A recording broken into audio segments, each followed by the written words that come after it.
The psychology of metanoia, when the mind turns toward itself.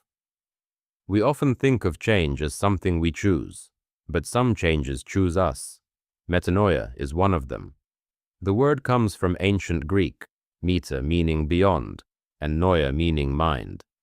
It describes a profound psychological and spiritual transformation. Not a simple shift in opinion, but a radical change in consciousness. Carl Jung saw metanoia as the psyche's self-healing movement, a process that begins when our old ways of living collapse. He wrote that when the ego's structure can no longer hold our contradictions, the unconscious rises to rebuild a more authentic order. What feels like breakdown is, in truth, reorganization. Rollo May, the existential psychologist, echoed this. He said growth often begins in despair, when our familiar meanings fail us. In his view, metanoia is the courage to face meaninglessness until a new meaning emerges. Psychologist William James described a similar phenomenon in The Varieties of Religious Experience.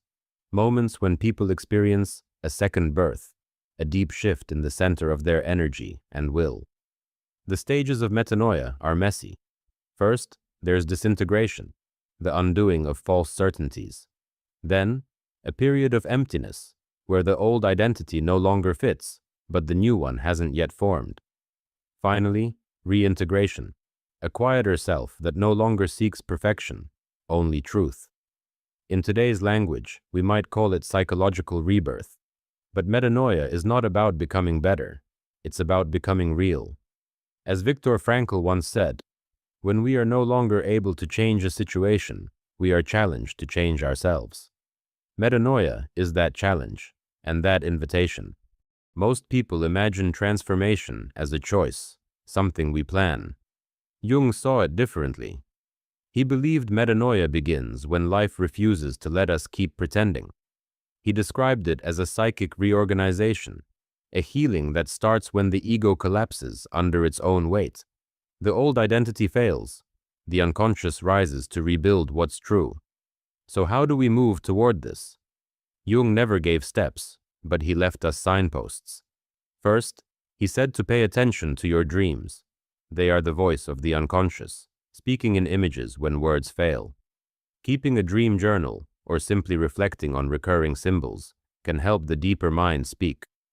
Second, he spoke of enantiodromia, the turning of opposites. When you deny one side of yourself too long, it eventually breaks through. Healing means letting the opposite in, shadow and light learning to coexist. Third, Jung compared inner change to alchemy. The nigredo, the dark night, comes first. Confusion, emptiness, even despair.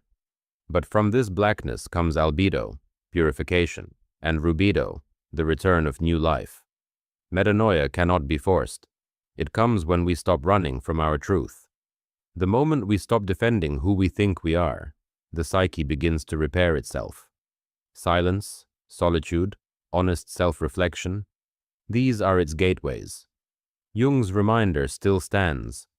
One does not become enlightened by imagining figures of light, but by making the darkness conscious. That is the work of metanoia, not self-improvement, but self-return.